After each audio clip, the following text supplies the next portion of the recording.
라이트하우스 서울숲에 오신 여러분들을 진심으로 환영합니다. 저는 임영규 목사입니다. 올해 마지막 예배입니다. 저희가 그 송구영신 예배라고 흔히 얘기하는 저녁 예배가 없는 거 아시죠? 저희는 공간이 없어서 저녁에 여기 오면은 혼자 조용히 예배 들으실 수도 없습니다. 그래서 이제 올해의 마지막 예배입니다. 우리는 연말의 마지막 2주 그리고 새해의 첫 번째 2주를 그래서 4주간 동안을 그 2년간이네요. 오, 내일이 새해군요. 그러니까 연말에 2주, 새해 2주 걸쳐 4주간을 우리가 가야 할 길이라는 제목으로 그리스도인이 본질적으로 붙들어야 되는 지점에 대해서 살피고 있고 오늘은 그 두 번째 시간 cultivate라는 제목으로 함께 말씀 나누도록 하겠습니다. 요행이라는 단어가 있습니다. 요행이란 무엇입니까? 그 사람이 어떤 것에서 노력하거나 대가를 치르지 않았는데도 불구하고 좋은 것을 얻고 싶을 때 넌 요행을 바란다. 나는 그것에 대해서 충분한 노력을, 원인을 제공하지 않았는데 나는 그거보다 훨씬 큰 것들을 얻고 싶어 할 때 요행을 바란다라고 이야기합니다. 예를 들까요? 고등학생이 있습니다. 얘는 이제 공부를 하지 않아요. 시험 기간이 오고 있는데 얘는 계속 TV를 보고 게임을 하고 놀고 그러다가 전날 기도하는 거죠. 하나님 내일 기말고사요. 내일 내가 기말고사 잘 보게 해주세요. 공부는 하지 않았지만 자기가 원하는 결과가 있으니까 기도하면서 하나님 내가 내일 기말고사 잘 보게 해주세요. 그럴 때 너는 신앙심이 좋다라고 이야기하고 넌 요행을 바라고 있어. 넌 신앙을 빌미로 도구 삼아서 넌 요행을 바라고 있어라고 이제 이야기할 수 있을 것입니다. 두 번째 케이스. 저는 뭐 여러분들이 이렇게 소소하게 살 가운데서 작은 소망을 얻기 위해서 로또를 사는 것 뭐 굳이 뭐 막 저주하고 싶진 않아요. 로또 사는 자 화 있을진저 뭐 그런 생각은 안 해요. 뭐 로또 사냐 지옥에 나가라 그렇지는 않아요. 하지만 로또를 사는 것 그래서 하나님 로또 되게 해주세요라고 당신이 기도한다면 저는 지금 저 형제 저 자매가 요행을 바라고 있구나. 그래서 로또 되게 해주세요. 그럼 저는 뒤에서 주님 절대로 되면 안 됩니다. 제가 아는데 저 인간은 일확천금이 오면 영혼이 박살나는 인간입니다. 주님 충분히 연단하시옵소서. 주여 훈련하게 하시옵소서. 그래서 밟아주십시오. 뭐 이런 식으로. 네, 그렇게 하겠죠. 물론 이제 다 그러진 않아요. 진짜 너무 힘들면 저 사람 정도 되면 로또가 좀 필요하지 않을까요라고 하지만 분명한 것은 지금 우리는 어떤 면에서 그 사람은 로또를 통해서 요행을 바라고 있다는 거죠. 우리는 일확천금이 얻어지면 그냥 다 좋다고 생각하는데 잘 한번 생각해 볼 필요가 있지 않을까요? 그 돈을 벌지 못하는데 그 돈을 내가 관리할 수 있을까요? 그런 생각 안 하는 거예요? 나만 하는 거야? 내가 그 정도의 돈을 벌지 못하는데 내가 그 정도의 돈이 내일 오면 내가 그 돈을 건강하게 관리할 수 있겠냐고요. 영원히 산산조각 나겠지. 그러니까 그 정도의 돈을 벌 수 있을 만큼 내가 노력하는 것은 뭐 오케이. 근데 일확천금은 요행일 수 있을 겁니다. 신앙에 요행적인 면이 요행적인 면이 있습니다. 왜냐면 우선 은혜는 내가 원인을 제공하지 않았는데 너무 큰 게 오는 걸 은혜라고 이야기해요. 그래서 사실 기독교의 출발은 이 은혜로부터 출발합니다. 우리가 죄인이었을 때 아무것도 할 수 없을 때 나의 무기력함, 전적인 무능함, 나의 죄와 죽음을 위해서 예수님이 대신 십자가에서 죽으시고 우리를 구원하심으로 신앙이 출발해요. 이건 굉장한 선물로, 은혜로 어떤 면에서는 요행보다 더 큰 개념으로부터 출발하죠. 하지만 신앙은 점점 나의 노력을 통해서 유지됩니다. 그러다가 점점점 내가 대가를 치르는 것으로 신앙은 나를 끌고 갑니다. 그래서 이걸 뭐라고 얘기합니까? 헌신이라고 이야기합니다. 심지어 예수님은 너희들은 나를 따라오려면 자기를 부인하고 자기의 십자가를 지고 올지니라 따라와라 라고 얘기했는데 이 십자가는 무엇입니까? 죽음이죠. 그러니까 예수님은 점점 이 신앙은 내가 대가를 치르고 내가 희생을 치르는 방식으로 가게 된다는 겁니다. 그래서 은혜로 출발해서 내가 노력하고 희생을 향해서 신앙은 우리를 인도한다라는 거예요. 근데 반대로 우리는 은혜로 출발해서 더 이상 뭘 하고 싶어 하지 않아요. 요행을 바라는 거죠. 계속해서 요행을 바라요. 오늘은 좀 그 부분에 대한 이야기를 함께 좀 살펴보려고 합니다. 성경은 계속해서 요행을 우리에게 강조하지 않고요. 뿌린 대로 거둔다. 사실 이 측면의 성경에서 이야기하는 게 제일 많습니다. 뿌린 대로 거둔다.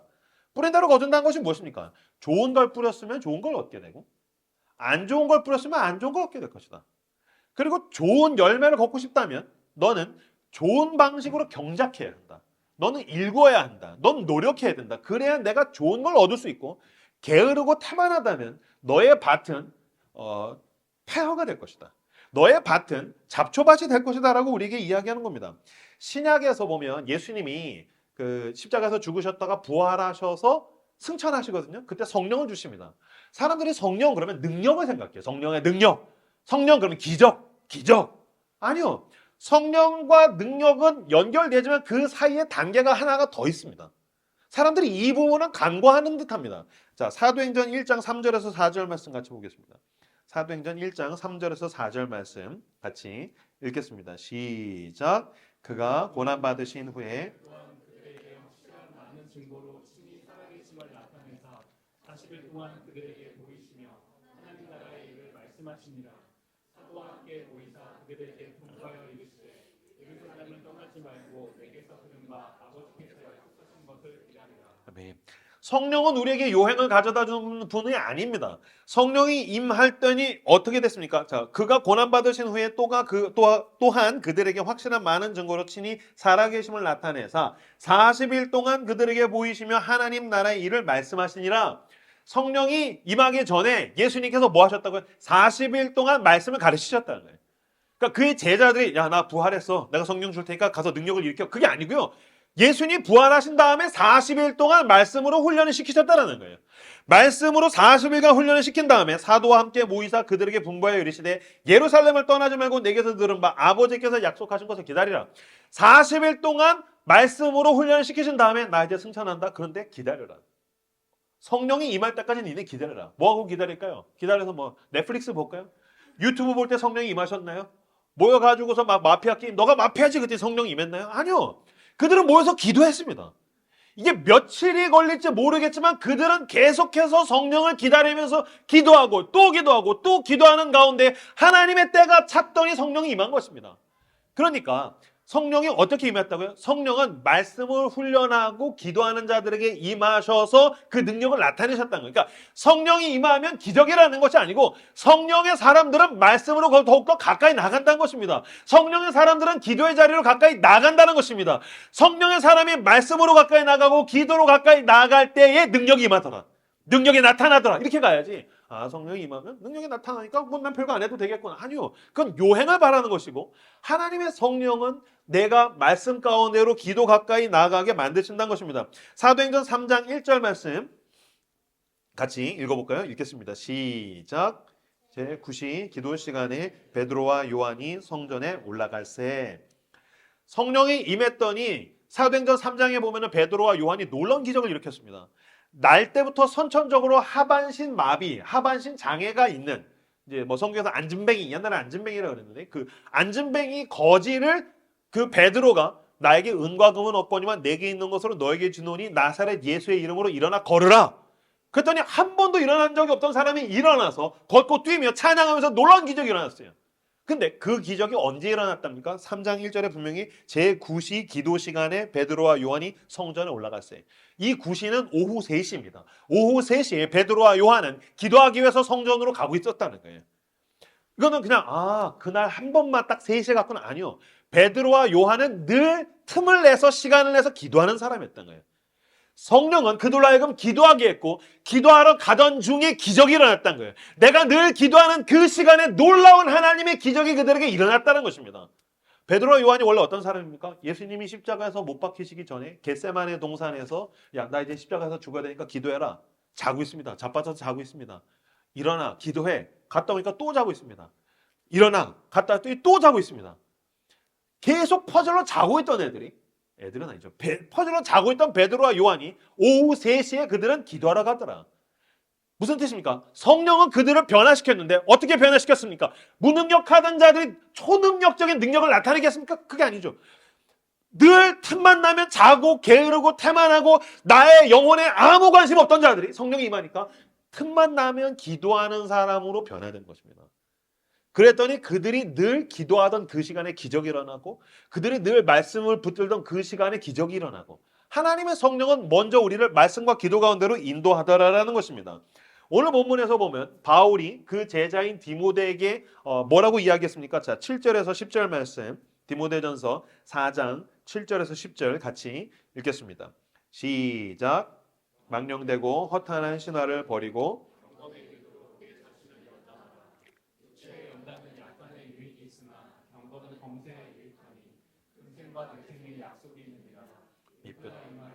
모든 사람이 받을 만하더라. 이를 위하여 우리가 수고하고 힘쓰는 것은 우리 소망을 살아계신 하나님께 있으니 또 모든 사람 7절 보세요. 물론 망령되고 허탄한 신화는 이제 이단 서설에 대한 이야기지만 오늘에 적용하자면 어떤 면에서는 한 번에 괜찮아질 거라는 그런 요행. 망령되고 허탄한 신화를 버리고 경건에 이르도록 네 자신을 연단해라.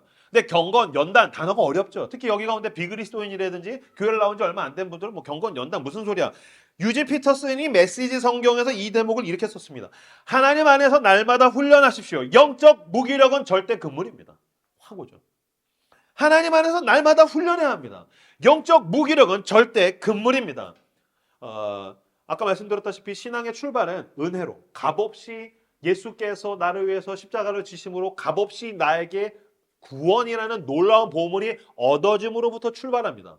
근데 여러분, 내게 주어진 게 값없이 주어졌지만 이게 값싼 것은 아닙니다. 내가 아무 노력을 하지 않았어도 거저 주어졌지만 이게 아무것도 아닌 건 아닙니다. 이게 어떤 구원입니까? 이게 어떤 은혜입니까? 십자가는 무엇입니까? 하나님이 그 아들을 내어주실 만큼 고귀한 것입니다. 이건 온 우주에서 가장 값진 것을 내가 받았습니다. 이걸 받아서 이게 얼마나 고귀하고 값진지 아는 사람이 그리스도인이라면 그 사람은 나에게 주어진 구원, 내가 하나님께 예배드리는 것, 하나님이 성경을 통해서 나에게 말씀하시는 것, 내가 기도할 때 하나님께서 나의 기도에 들으시며 내가 기도할 때 하나님께서 나에게 말씀하신 것을 가볍게 여기지 않을 것입니다. 이것을 연결하기 위하여서 하나님의 아들이 십자가 위에서 대신 죽으셨기 때문입니다. 그런데 어느 순간인가 그냥 구원을 받았으니까 자기가 그냥 살아도 되는 듯하게 느끼는 사람들은 어디로 갑니까? 영적 무기력을 향해서 가게 됩니다. 날마다 하나님 앞에 나아가는 훈련이 없다면 당신은 영적 무기력함에 빠지게 됩니다. 영적 무기력함에 빠지는 사람은 어떻게 됩니까? 하나님이 원하시는 것은 내가 죽어있던 자리, 죄의 자리에서 일어나서 하나님의 사람이 되어서 지난주에 우리가 그 보내심에 대한 이야기를 나눴지 않습니까? 하나님이 나를 이 도시로 보내셨어. 그러니까 나는 cultivate, 경작하는 거죠. 내 영혼만 경작하는 것뿐만이 아니라 내가 살아가는 자리를 경작해서 이 하나님 나라의 열매가 이 도시에, 내 가정에, 내 직장에, 내가 만나는 사람들에게 하나님 나라의 열매가 맺힐 수 있도록 그는 cultivate, 경작하는 거죠. 그런데 영적인 무기력에 빠진 사람들은 그냥 자빠져 있습니다. 그러다가 하나님이 갑자기 뭐 수련회, 아니면 주일날 설교, 우연한 어떤 은혜 일어나요. 일어나서 그 사람은 자기의 영성 관리를 전혀 하지 않으니까 또 자빠집니다. 그러니까 그 사람은 늘 쓰러졌다 일어났다 쓰러졌다 일어났다. 그런 가운데 자아 정체성을 자기는 그냥 늘 일어났다 쓰러진 사람. 일어났으니까 뭐 쓰러지겠지. 쓰러졌으니까 주님이 일으키시겠지. 그 오뚜기 같이 늘 그 자리에만 머물러 있는 사람입니다. 그러니까 그 사람은 사탄이 어떤 면에서 제일 즐거워하는 사람일 겁니다. 냅두면 자빠지니까요. 그 사람에게 영적인 근육이라는 걸 찾아볼 수가 없습니다. 너무나도 작은 것에 휘둘리고 늘 자기의 연민에 빠져 있습니다. 맨날 상처받고 맨날 시험 들고. 아시죠? 저희 교회는 두 가지가 금기어입니다. 상처, 시험, 금기어입니다. 얼마 전에 목사님 상처받았어요. 너가 상처받았다는 말해서 나 상처받았어. 우리는 상처받는 거 없는 거예요. 상처받았어요? 아니, 죽어야 돼요. 십자가에서 죽어야 돼요. 십자가에서 죽은 사람은 상처받지 않아요. 뭐 시험 들었어요? 아니요. 솔직히 얘기해. 삐진 거지. 시험 들었어요? 아니요. 그 종교적인 말 쓰지 말죠. 그냥 삐진 거예요. 아, 저는 속이 좁아요라고 얘기하세요. 저는 이해력이 부족해요라고 이야기하세요. 언제까지 계속 사소한 자기 문제에다가 종교성을 대입하면서 살겠냐고요. 일어나십시오. 날마다 훈련하십시오. 하나님은 당신을 통해서 놀라운 일을 행하기를 원하시는데 왜 맨날 오뚜기같이 자빠졌다 일어났다만 반복하겠습니까? 영적으로 무기력한 사람은 자기의 영혼의 건강을 우연성 속에다가 내어 맡깁니다. 우연히 좋아지겠지. 어쩌다 은혜 받았으니까 어쩌다가 좋아질 거야 라고 생각합니다. 교회가 알아서 해주겠지. 목사가 알아서 해주겠지. 박성수랑 이은용이 알아서 해주겠지. 뭐 사역자들이 알아서 해주겠지. 물론 우리는 그러라고 부르심을 받았습니다. 그러나 그렇다고 해서 당신 스스로의 영혼의 건강성을 우연성 속에 내어두어도 된다는 뜻은 아닙니다.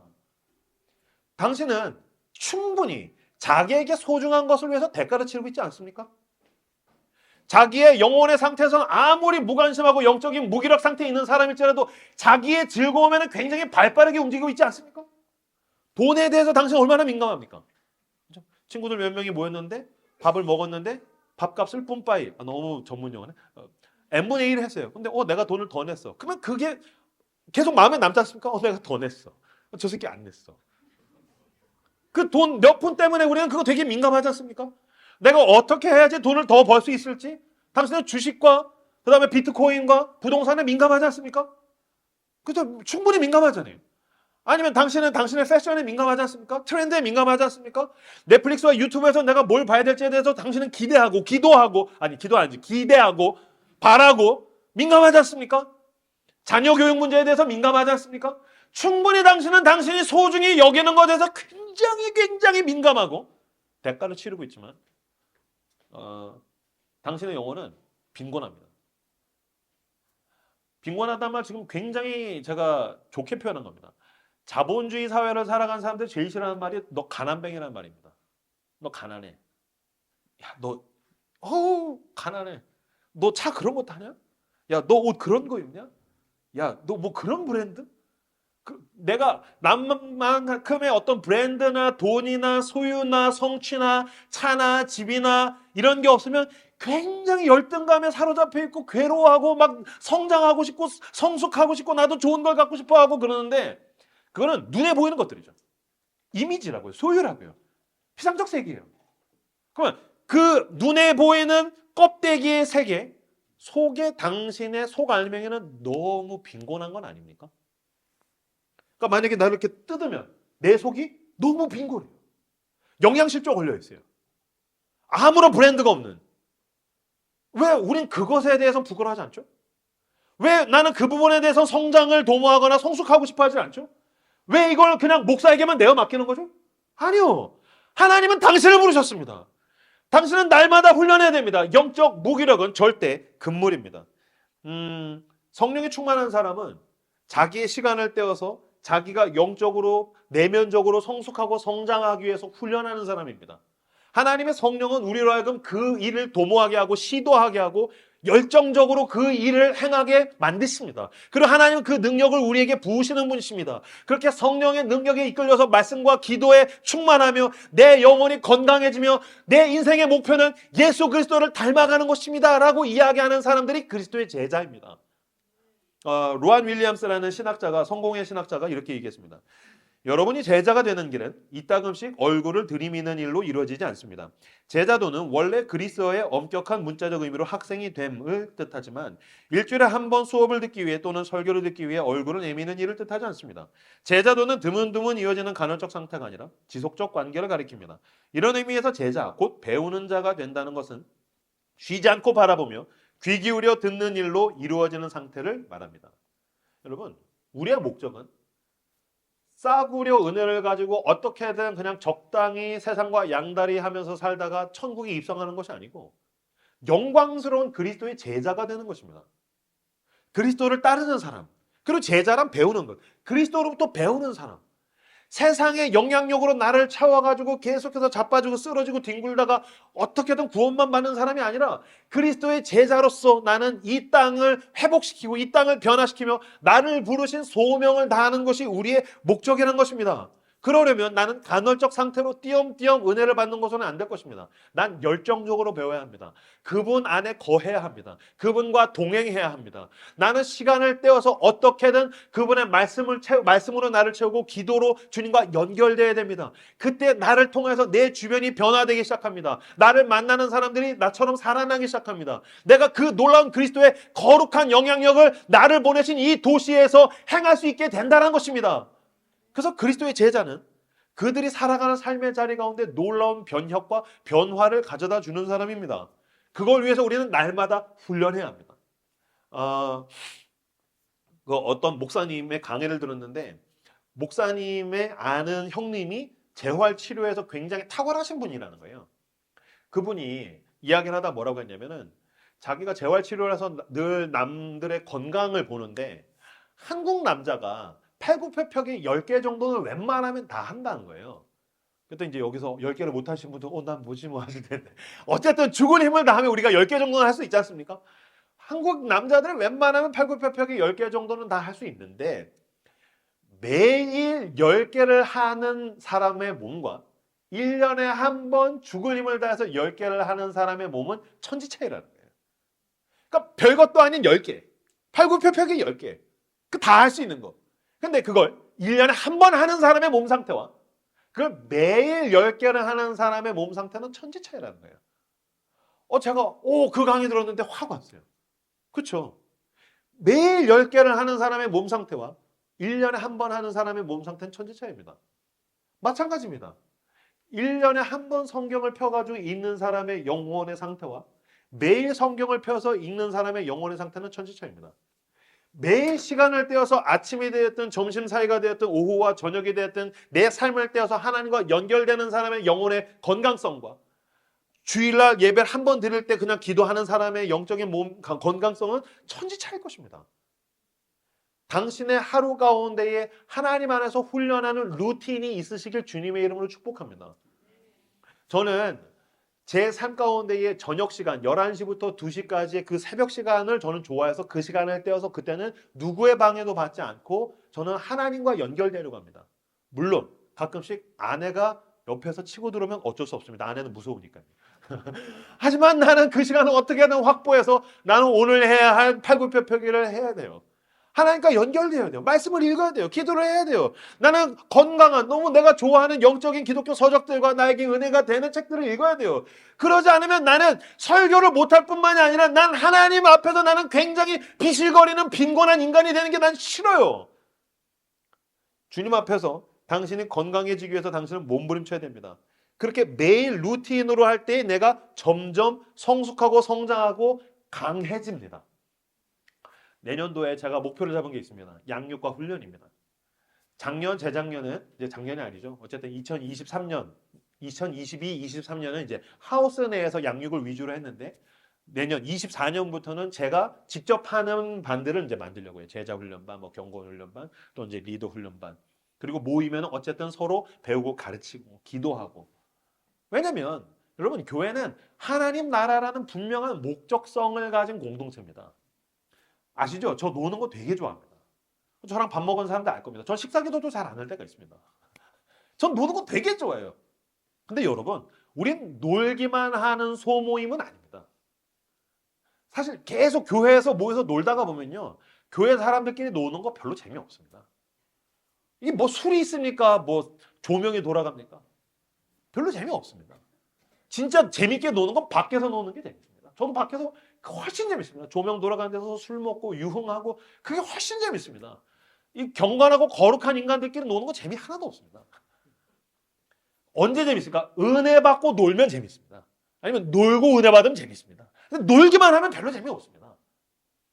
이건 놀지 말라는 얘기가 아니라 더 중요한 게 있다라는 것입니다. 13절에서 15절 말씀 같이 읽겠습니다.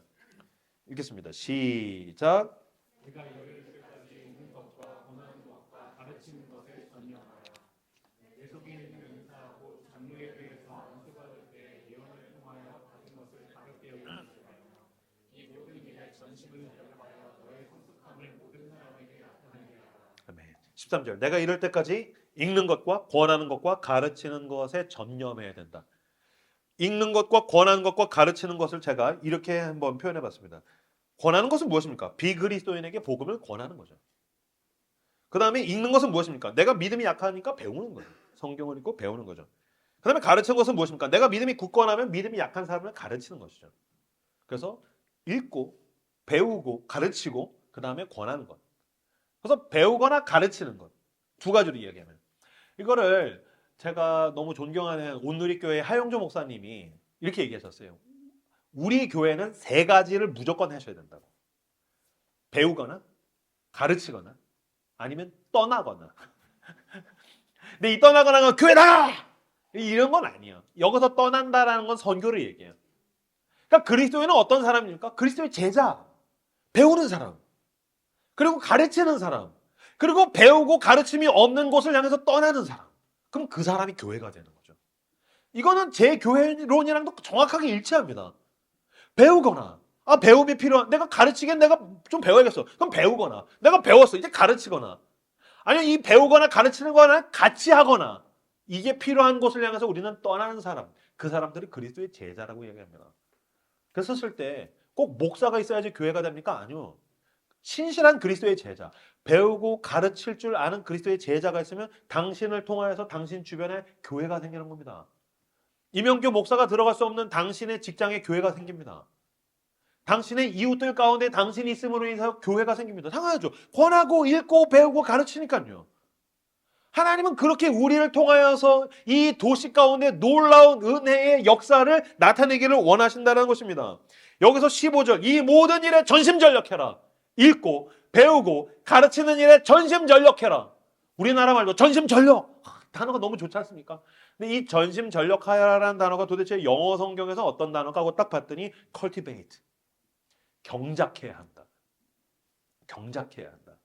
경작이란 무엇입니까? 농사꾼이 그 논과 밭에서 농사를 짓는 게 이제 경작하는 것이죠. 일구어야 된다.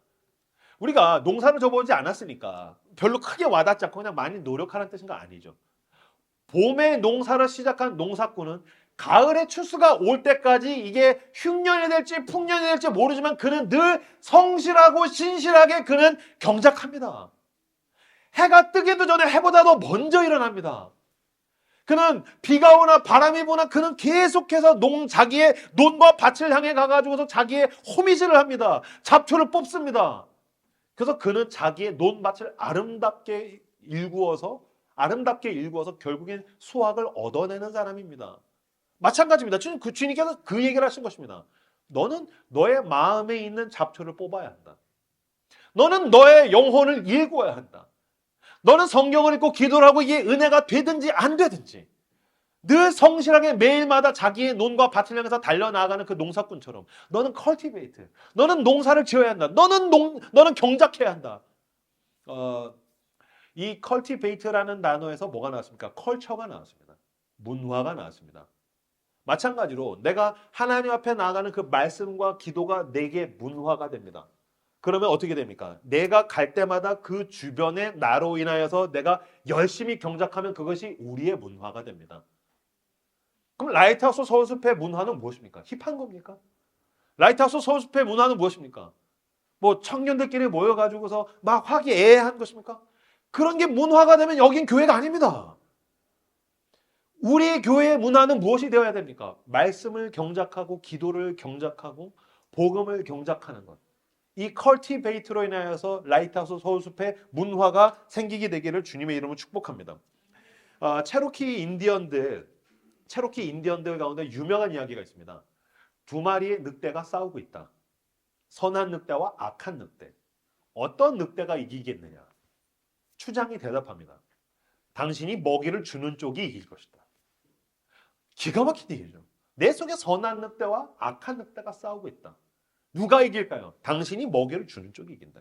당신이 선한 늑대에게 먹이를 주면 선한 늑대가 커져서 이기고 악한 늑대에게 먹이를 주면 악한 늑대가 커져서 이긴다는 거예요. 마찬가지입니다. 당신의 안에서 여러 마리의 늑대가 싸우고 있을 것입니다. 누가 이기고 있습니까? 당신은 알겠죠. 당신의 일상 가운데서 어떤 늑대가 이기고 있습니까? 당신은 지금 선한 일을 도모하고 하나님 나라를 향하여서 정말 멋진 일들을 향해서 나아가고 있습니까? 아니면 남 모르게 계속해서 은밀한 가운데 죄를 키워가고 있는 건 아닙니까? 하나님과 교회 앞에 들킬까 봐 부끄러워하고 있는 것은 아닙니까? 선한 늑대에게 양식을 줘야 됩니다.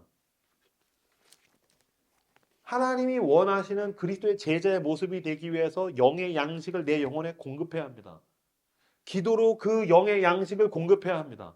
그래서 내가 영혼이 강건해지게 만들어야 됩니다. 반대로 난 죄악에 대해서 굶겨야 합니다. 먹이를 차단해야 됩니다. 먹이를 차단해서 굶겨서 말려 죽여야 됩니다. 내 눈의 죄, 내 마음의 죄, 내 입술의 죄, 내 행동의 죄, 내 생각의 수많은 그 죄에 대해서 매말려야 합니다. 죽여야 합니다. 그리고 영의 양식을 공급해서 내 영혼이 강건해질 때 당신은 그리스도 안에서 승리하게 되는 줄로 믿습니다. 만약에 제가 개를 키워요. 근데 반려견이에요. 우리 개 너무 예뻐. 우리 성수 너무 예뻐. 이렇게 그래가지고 얘를 막 아껴서 데리고 나가서 막 엄청 맛있는 걸 사줘요. 막 옷도 사주고 막 사랑해 막 그다음에 그날 하루만 얘한테 막 엄청나게 서비스 해준 다음에 얘를 창고에다가 넣어요. 그리고 가둬놔요. 그리고 일주일 내내 밖에 못 나오게 해요. 그리고 다시 일주일 그날이 되면 얘를 데리고 나와서 막 폭식을 시켜요. 막 좋은 걸 다 사줘요. 막 너무너무 사랑해줘요. 그리고 다시 창고에다가 가둬요. 얘는 일주일에 하루만 나오는 거예요. 그럼 지금 제가 얘 뭐 하고 있는 겁니까? 사랑하는 겁니까? 학대하는 거죠. 이건 학대하는 거예요. 마찬가지요. 당신은 당신의 영혼을 학대하고 있지는 않습니까? 일주일에 하루 나와서 예배에서 은혜 받고 창고에 들어가 있어. 월화수목금토 난 내 마음대로 살 거야. 막 노크해요.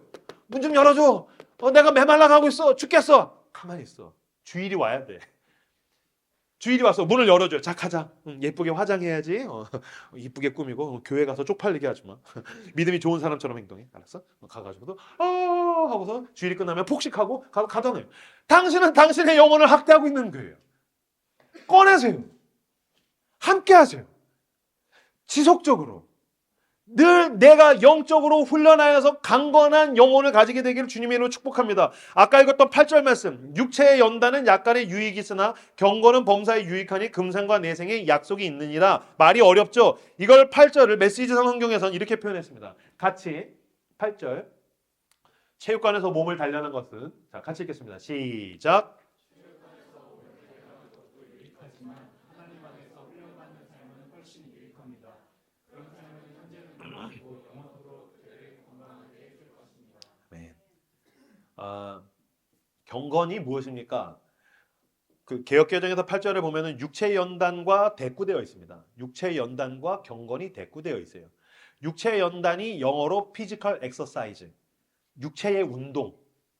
그러면 경건은 뭐라고요? 영혼의 운동. 근데 이 성경에서는 메시지에서는 체육관에서 몸을 단련하는 것도 유익하지만 하나님 안에서 훈련받는 삶은 훨씬 유익합니다. 그래서 경건이란 무엇입니까? 피지컬 엑서사이즈가 아니고 그러면은 경건은 스피리추얼 엑서사이즈, 영혼의 운동. 그러니까 여러분 가운데도 지금 운동을 하시는 분들이 계시겠죠. 저도 일주일에 한두 번 정도 이제 체육관 가가지고서 헬스를 합니다. 한 열흘 정도 운동을 안 했더니 다시 이 디스크 때문에 허리가 욱신거려요. 아파요. 그럼 난 지금 뭐 해야 됩니까? 난 내일 당장 운동해야 됩니다. 마찬가지로 당신은 당신의 영혼에 대해서 더 민감해져야 됩니다. 운동해야 됩니다. 근육이 필요합니다. 날마다 하나님 앞에서 훈련해서 영적인 무기력을 벗어나길 원합니다. 이것에 대해서 설교 준비할 때 홍 목사님, 이제 홍민기 목사님이랑 같이 준비하는데 오케이. 그럼 열심히 운동하면 몸짱. 이거는 열심히 영적인 운동을 하면 형규야 영짱이라고 하자. 영짱은 저는 조금 열심히 운동해서 바디 프로필을 찍듯이 영적인 바디 프로필을 찍자. 그게 저희 서울숲에서는 약간 제 스타일은 아닌 것 같은데. 하지만 여러분 영장이 되십시오. 당신은 영장이 되어야 됩니다. 영적인 바디 프로필을 찍어야 됩니다. 앞에는 편집하면 되니까 열심히 영적인 무기력을 벗어나서 영성으로 운동을 해서 영장이 되는 저 여러분들이 되시길 그리스도 여러분 축복합니다. 앞뒤적으로 인사해 볼까요? 영장이 되십시오. 부끄러움은 우리의 몫이군요. 분명한 것은 날마다 하나님 앞에서 시간을 떼어서 하는 영성 훈련은 당신을 영원토록 건강하게 할 것입니다. 그거는 나만 건강하게 하는 것이 아닙니다. 당신이 당신의 가정을 건강하게 만들고 싶다면 사실 당신에게 있는 문제는 당신의 영혼의 건강성입니다. 당신의 마음의 문제인 거죠. 영성의 훈련은 내 가정을 더욱더 강건하게 만들 것입니다. 당신의 직장 생활, 당신의 인간관계, 교회 공동체에서 내가 이 소명을 이루는 데에서 너무나도 중요한 것은 매일마다 루틴으로 시간을 떼어서 영성 훈련을 하는 것입니다. 그것은 당신을 영원토록 건강하게 할 것입니다. 사람들이 자기의 약함에 대해서 굉장히 관대해요. 저는 선천적으로 타고났어요. 저는 좀 그런 것 같아요. 약한 것 같아요. 물론 당신이 장애가 있거나 누가 봐도 객관적으로 아픔이나 상처나 고통과 약점이 있다면 우리가 함께 그것들을 관대함 가운데에 내 삶을 떼어서 이해해주고 섬겨줘야 될 것입니다. 근데 그게 아니라면 그냥 적당한 자기 연민 때문에 난 약해서 라고 한다면 당신은 그 약함을 맞서야 합니다. 약함을 내어 던지고 버려야 합니다. 저항해야 합니다. 성경은 그 약함에 대해서 우쭈쭈 해주고 있지만은 않다는 점을 당신은 알아야 합니다. 이번 주에 크리스마스 때 동두천에서 같이 예배드린 한 자매가 카페 갔는데 이렇게 묻는 거예요. 목사님, 악함과 약함의 차이가 뭔가요?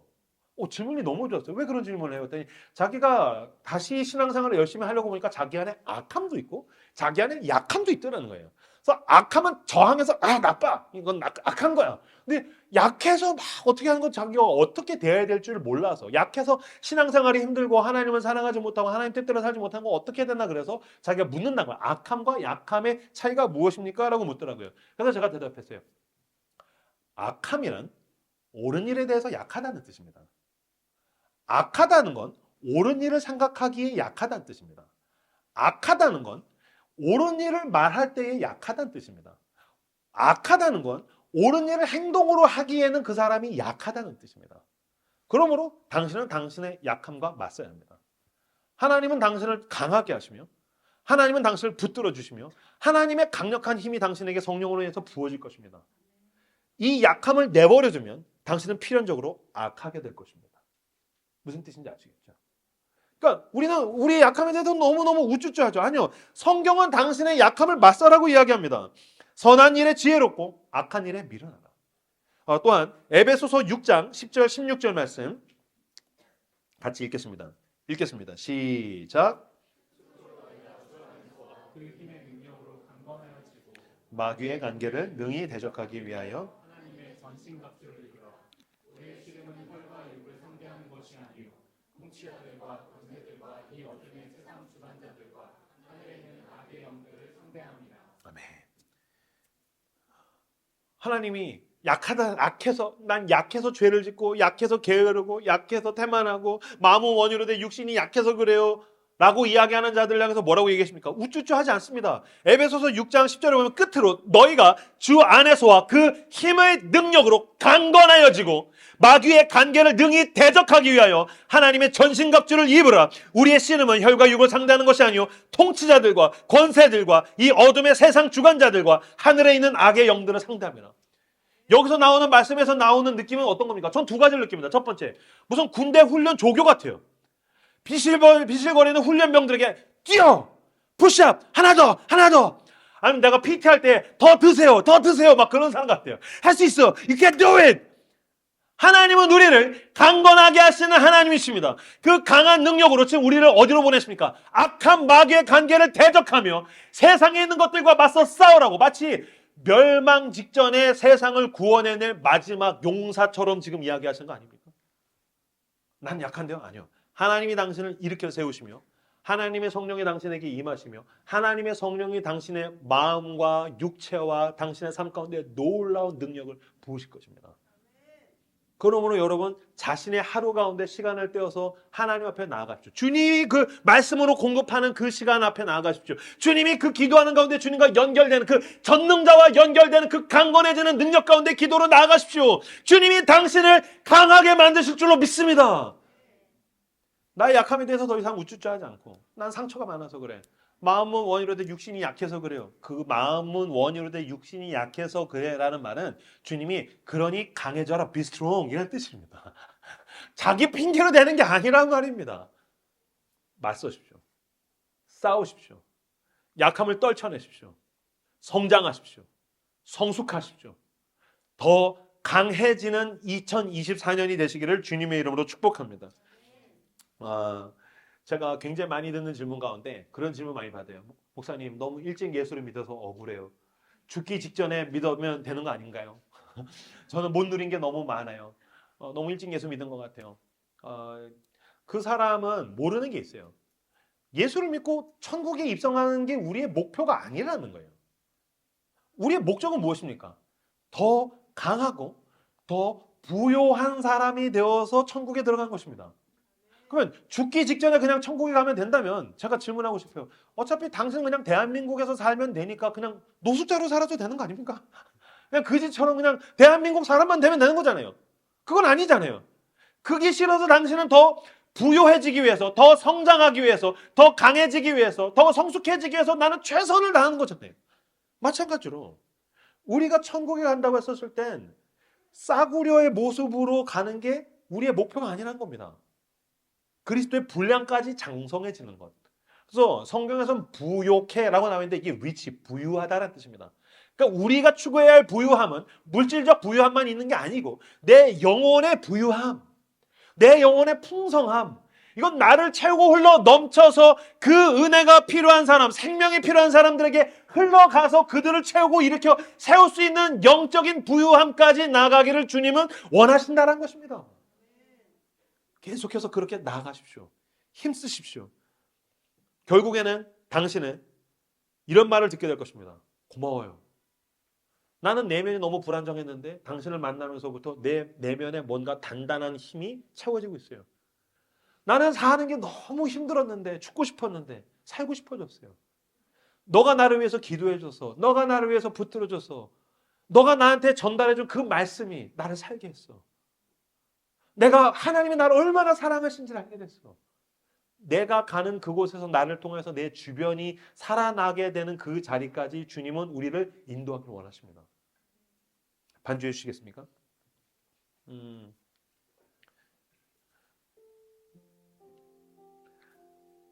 지난주까지 저희 집에서 계속 울려 퍼지던 노래는 제가 말씀드렸다시피 BTS 정국의 Standing Next to You. 저희 부부가 BTS에 입덕을 하면서 그 노래를 일주일 내내 들었는데 지난주부터 새로운 노래가 이제 일주일 내내 나왔어요. 저희 아내가 이제 필리핀 선교를 저희 가족이 다 같이 가는데 이것도 이제 필리핀 선교 같이 가시는 분들 계시죠? 제 아내가 교육팀장을 맡았습니다. 그래서 필리핀에 있는 아이들에게 이제 노래와 춤을 가르치기 위해서 선곡을 했는데 그 노래가 He's Changing Me라는 노래예요. 어린이 찬양이에요. He's Changing Me 사랑해 주님 막 그 꼬맹이들이 부르는 노래예요. 처음에는 아 귀엽다. 근데 10번, 50번, 100번 아침에도 저녁에도 계속 나오다가 보니까 아 He's Changing Me 난 노래가 좀 체인징 됐으면 좋겠어. 아 미쳐버릴 것 같아. 근데 그걸 넘어서서 계속 듣다 보니까 가사가 들어왔어요. 어느 순간인가 가사가 제 마음에 가득히 채워졌는데 너무 좋은 거예요. 화면 보이시죠? He's changing me. 그는 나를 변화시킵니다. 사랑의 주님. 아니에요. 옛날 알던 그 사람. 아니에요. 예수를 믿기 전에 그 사람이 아니에요. 예수 믿기 전에 이명균 십자가에서 죽었어요. 아니요. 작년에 이명균은 십자가에서 죽었어요. 주님은 나를 새롭게 하셨어요. 주님은 나를 성장하게 하셨어요. 주님은 나를 한 눈금만큼 내가 노력한 만큼 더 예수를 닮게 만드셨어요. 아니에요. 옛날 알던 그 사람. 때론 느리지만 난 알고 있죠. 언젠가 완전해질 거예요. 할렐루야. 매일매일 조금씩 매일매일 변하죠. 그리스도인의 삶은 무엇입니까? 매일매일 조금씩 매일매일 변하죠. 변질이 아니라 매일매일 조금씩 매일매일 그리스도를 따라 그렇게 하루만큼 내 영혼이 강건해지며 내가 그리스도를 사랑하고 이웃을 사랑하고 소명을 향해서 나아가고 매일매일 조금씩 매일매일 변하죠. Jesus is changing me. Yes, He's changing me. 주님께로 돌아선 후 걷고 있죠. 은혜 속에. Jesus is changing me. 주님은 당신을 변화시킵니다. 나는 믿습니다. 성령께서 나를 날마다 매일매일 조금씩 변화시킨 그 하나님께서 당신과 동행하는 가운데 당신이 영혼의 훈련을 할 때마다 말씀 앞에 기도 앞에 나가는 그 하루하루를 모아서 주님이 놀라운 변화를 당신의 삶 가운데 일으키실 것입니다. 그전에는 작은 위안을 구걸하는 수준이었다면 이제는 그것이 내 배에서 생수의 강같이 흘러 넘쳐서 내 주변의 목마른 자들에게 흘러 들어가 그들을 채우게 될 것입니다. 그들까지 변화되는 자리까지 당신을 사용하실 것입니다. 매일매일 그렇게 느리지만 완전해지는 그 날을 향하여서 걸어 나가시는 저 여러분들 되시기를 주님의 이름으로 축복합니다. He's changing me. He's changing you. 주여 나를 변화시켜 주시옵소서. 오늘 우리에게 주신 말씀 붙들고 함께 기도하며 나아가도록 하겠습니다. 기도합시다.